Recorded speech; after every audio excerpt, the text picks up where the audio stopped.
If you were to create a membership card for Muslims globally, and you were to negotiate on behalf of your Muslim clientele amenities and perks and opportunities that tangibly give them value. For example, a universal healthcare program, where a Muslim who carries this card can go into any country on earth and get healthcare for free because it's covered by this card. What you suddenly have is a document that carries as much weight, if not more weight, than the very passport many Muslims around the world have. And what is a passport?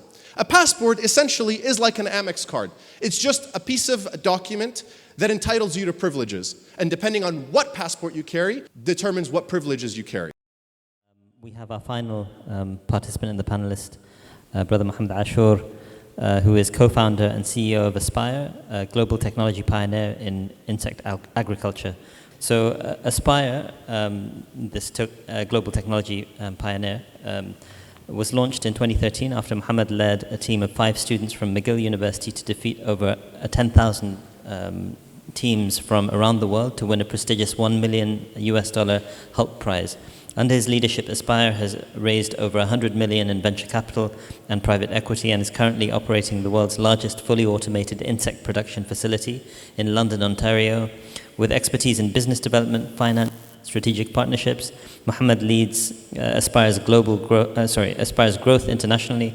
He is widely regarded as a leading voice at the intersection of technology and the future of food, climate change, social impact, and innovation. I should add, he is a board member of Yaqeen, so there's a lot of contribution to make. He will be talking about visionary Ummatic Futures, and it's not just talking about a project, but about potential for Ummatic Futures. The floor is yours for the next 15 minutes, actually. Assalamu alaikum. Jazakumullah khair. Assalamu alaikum wa rahmatullahi wa barakatuh. Alhamdulillah Rabbil Alameen wa salatu wa salam ala Rasulillah. You might be wondering, what is an entrepreneur doing on the stage? Get rid of this guy and let's get back to the academic discussion. But subhanAllah, this began a few months back. I had the real privilege and honor of spending an evening in discussion with our beloved Dr. Uwaimir Anjam. This was in the context of a Yaqeen retreat, but somehow the conversation got onto the topic and the subject of Ummatics. And I brought it upon myself, I suppose, because I said to him, within maybe 2 minutes of him describing the vision of Ummatics, I said, I'm already sold. You really don't have to sell me. In fact, you don't have to sell most people I know. Everybody I seem to know now is either thinking of moving to Qatar or Malaysia or, there's this undeniable hijrah wave that is taking over Western countries. And a huge part of this, and I'll get to this in a second, is that it's not just become an increase in push factors that are driving a lot of Muslims from the West, but importantly, there have been an increasing constellation of pull factors that are causing many Muslims to really seriously question this. So my question and my point to Dr. Uwaimir was, you don't have to convince me that we need to think ummatically and build ummatically. The challenge is, how do we make it happen? So when we talk about, who wants a khilafah and a very extremely well-argued essay about the feasibility, necessity, and desirability of a khilafah is well made, the next question we all ask is, what does that look like? Is that like one day one of the Muslim majority countries that exists sort of waking up and decides, let's be more ummatic? Is this, in business terms, more like a hostile takeover? Is this, we just go find an island somewhere in the Bahamas and acquire that island and maybe look at negotiating some? How does this actually operationalize? And he said to me, that's a very good question, Mohammed. What do you think? I said to him, I have no idea, I have no thoughts. So he challenged me and said, I'd like you to think about that problem. And I said to him, okay. And he said, and so after a couple of months, I've scheduled a follow-up meeting with himself and the other co-founder of Ummatics, who, mashallah, has become a dear friend and a brilliant mind, my dear brother Ashraf. And I sort of pitched them version 1.0 of my thinking of how this would look like. And at the end of the call, Dr. Uwaimir said to me, would you like to come to Malaysia and present this idea? I said, you want me to get on a plane, get in front of a room of academics, share with them a half-baked idea that they're going to shred to pieces because they are all trained on shredding ideas to pieces? Sure, I'll be there. So here I am. So I want to begin first by laying the foundation of what the problem is. As I kind of already shared, there really is an undeniable, unmistakable wave of Muslims across the West who are seriously rethinking whether their geography is continuing to be a place compatible with their values. But the problem they're facing is they don't really know what the alternative realm looks like. And this is a major, major challenge. Now, a beautiful hadith we're all very familiar with, the Prophet ﷺ says that if the hour comes, the day of judgment arrives, and one of you has in your palm a seedling, a date seedling, plant it. So I couldn't agree more with the remarks made earlier about the fact that we are ultimately a nation of builders. But here's the thing about this hadith. When you plant a seed, your responsibility is to select the most fertile soil you can find in order to increase the probability of that seedling attaching and ultimately growing. Now, the incredible thing about all the foliage Allah subhanahu wa ta'ala has created around the world is it's extremely resilient. A lot of trees, a lot of shrubs, a lot of legumes can handle extreme weather events. They can handle droughts, they can handle flooding, they can handle extreme challenges from nature. But the one thing that ultimately many of these types of vegetation that Allah subhanahu wa ta'ala created succumb to is when the soil itself erodes to such a degree that it no longer has and can supply the nutritional elements that are necessary for the basic survival of this vegetation. And as Muslims, wherever we move in the world, we take with us our spiritual roots. And we set those spiritual roots wherever we now call home. And I used to think, by the way, my story was unique, and it turns out it's the most boring and cliche story. I'm one of those kids who was born in Saudi Arabia to Egyptian parents. Then when I was in the summer heading into the 6th grade, my parents suspiciously had like 14 suitcases packed and wanted us to go on a summer vacation to Canada, and of course we never ever returned. And I used to think this was a unique story, but I ended up meeting so many friends who also were born in Khobar or Qatar or whatever.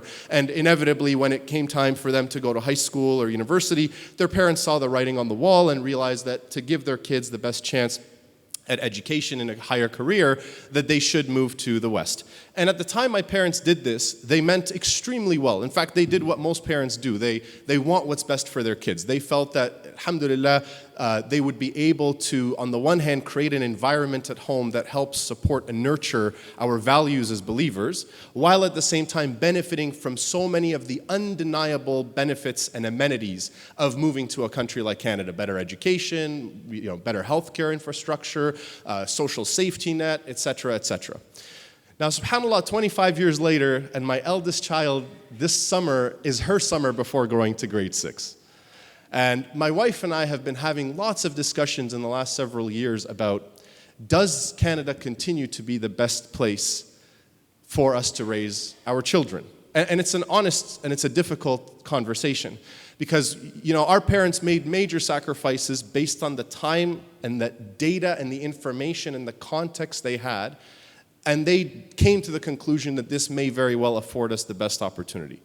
I cannot in good conscience say that that continues to be the case today. And by the way, I'm not just saying this because the values espoused in Canadian society today have become so diametrically opposed and in conflict with our values as Muslims in so many ways. I'm even referring to the same secular amenities my parents thought were great. Healthcare in Canada now has deteriorated significantly. Education has deteriorated significantly. And so a lot of the things that were great aren't necessarily there today, and we have to ask ourselves very seriously, does this continue to be the best opportunity and the best future for our kids? But this raises a difficult question. Where should we go? So, like many people in the room, you start doing your research and you look at the pros and cons, and so you start looking at Muslim majority countries. But then you start realizing, while that's going to provide a lot of benefits, it's going to come at its own costs and expenses. So, maybe I don't have the freedom, to speak my mind the way I would like to in such and such country. Maybe I won't have access to certain opportunities in such and such country. So you end up in this very conflicted position without certainty that you're making the right decision as a Muslim and as a believer. And that's when, for me personally, I started thinking, why are we thinking so much within the box? Why is our thinking that we have to select from a bunch of preset options as opposed to thinking about customizing and creating an entirely novel model for global citizenship for Muslims? And as mentioned earlier, I think by Dr. Awaymir, all nations are artificially created. And so if nations are artificially created, what is to stop us from artificially creating a nation, but instead of this nation being physically confined and geographically limited to a specific country with a specific nationality, with a specific history, we think of it instead as a network state that actually transcends specific physical locations and becomes a global community and a global entity. And so I want to spend a couple of minutes unpacking this concept, fully appreciating that this audience will be very happy to deconstruct it and talk about all the reasons why this may not work. And it's exactly that conversation that will generate a superior second or third draft, or perhaps inspire somebody to build on this and develop a much better idea. But this is the conversation that needs to be had. Now, a couple of thoughts that I wanted to share. In the 25 years since I moved to Canada, it's not just that social institutions in Canada or even in the West have deteriorated. There's also been a lot of trends globally that are unprecedented in history. We've seen the rise of cryptocurrency and decentralized currencies that are now challenging fiat currency. And the idea that you can actually build a superior model for the exchange of finance in a more secure way that's encrypted, etc. We've seen the rise of the sharing economy, where people before whose parents, used to buy property somewhere in order to go on vacation are very comfortable and happy to go and rent someone's room or someone's house for an afternoon or for a weekend. And where most people probably arrive today by having somebody come and pick them up in their private car and drive them here via an app like Grab or Uber or the like. And so an interesting trend that has also developed in the last little while is the rise of corporations in terms of their unprecedented economic power and clout. Today, there are more companies worth over $1 trillion than any point in history. Just to put this in perspective, Microsoft, Apple, Amazon, Google have a market capitalization each that is more than the combined GDP of 175 countries. So to put this into perspective, a company like Apple with a market cap of over $3 trillion, if it were a country, it would be in the top 10 most wealthy countries on earth. And there's about 5 of them. And that's just the companies that are traded publicly, whose ultimate market cap we actually know and can trace back. And the level of control these companies have from a supply chain perspective is so powerful and so real that you see governments and nations groveling at the feet of CEOs, begging them to set up headquarters, begging them to set up new operations in their countries, giving them unbelievable tax incentives just to be able to move them and attract them and lure them to their countries in order to help prop up their economies. And so this raises a very uncomfortable question. If a population of people multiplied by the economic output of those people is a country, wouldn't it be the case that Google or Microsoft are technically very powerful countries? Yes, they don't have their own sovereignty and their land and their laws and all of this, but when you think about the fundamental bottom line, what do those companies and corporations wield in terms of power and influence, and is unmistakably and undeniably unprecedented. And this raises a very interesting prospect for us to contemplate. The smallest country in the world, smallest sovereign country in the world, is the Vatican. Vatican City, population just over 800 people, and a GDP well below $1 billion. If you were to take, this is a thought experiment, I'm just going to pick 3 countries in the West, Canada, the United Kingdom, and the United States. The population of Muslim families in each of these countries today, then take just 10% of that. That would be about 1 million families, 1 million Muslim households between the UK, the United States, and Canada. And if you assume an average household income of $100,000 US combined, you would get $100 billion. So 1 million Muslim families from just 3 countries from the West with an average household income of $100,000 US, these are all very conservative estimates, have a combined economic annual output greater than 72% of the world's countries. And so, think of the following example. Many of you carry credit cards in your wallet. There's a credit card in the United States, the American Express Platinum card. It's a very impressive card, very hefty fee. You have to pay $600 US a year to carry this card. It's a very nice piece of metal. But this card, interestingly, American Express has negotiated a deal with every major hotel, every major airline in the world that gives you unbelievable perks that are worth that membership price 10 times over if you're a frequent traveler. With an American Express card, you get global free gold membership with Hertz, National, all these different car rental companies. You're allowed to get late checkouts from hotels. You're allowed to get early check-ins. You get free amenities, free breakfast, you name it. I'm not here trying to sell you on an American Express credit card. It sounds like I'm an Amex salesperson. The point I'm saying is, if you were to create a membership card for Muslims globally, and you were to negotiate on behalf of your Muslim clientele, who are paying you, let's say, $1,000 for this card, amenities and perks and opportunities that tangibly give them value. Think of, for example, a universal healthcare program, where a Muslim who carries this card can go into any country on earth and get healthcare for free, because it's covered by this card. What you suddenly have is a document that carries as much weight, if not more weight, than the very passport many Muslims around the world have. And what is a passport? A passport essentially is like an Amex card. It's just a piece of document that entitles you to privileges. And depending on what passport you carry, determines what privileges you carry.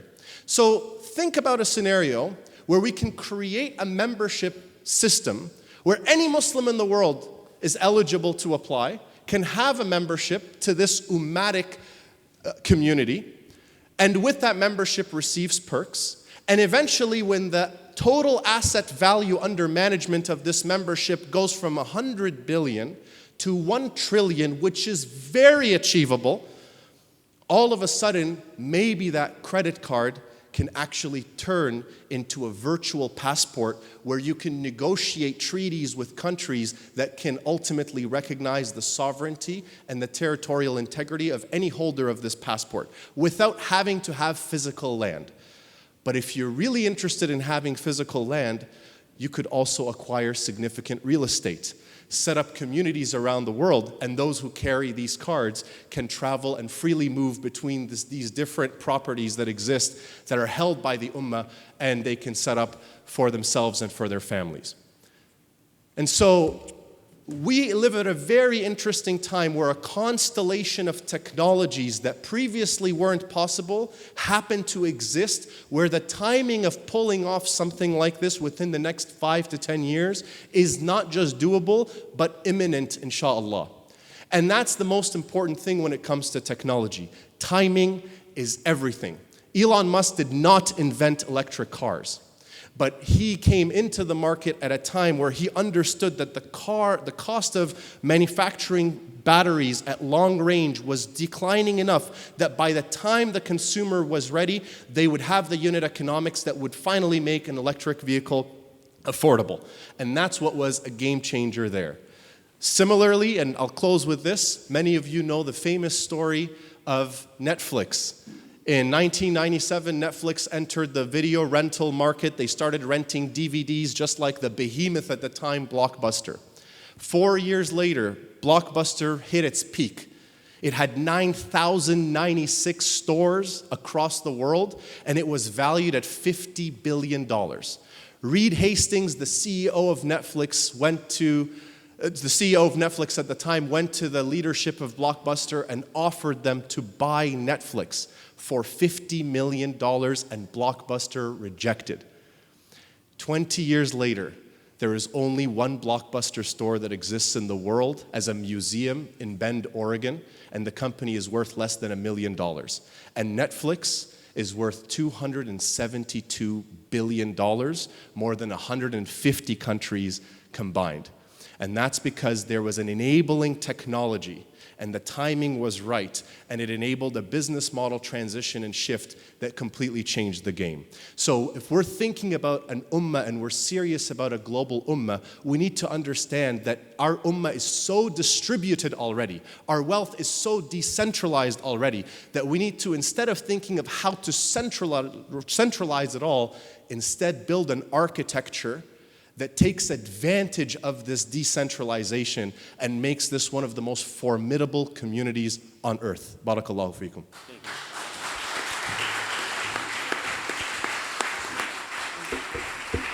Jazakumullah khairan, Brother Ashour, Mohammed Ashour, for really a sort of a fascinating vision of what could be given the sort of cutting edge technologies that we have at our fingertips.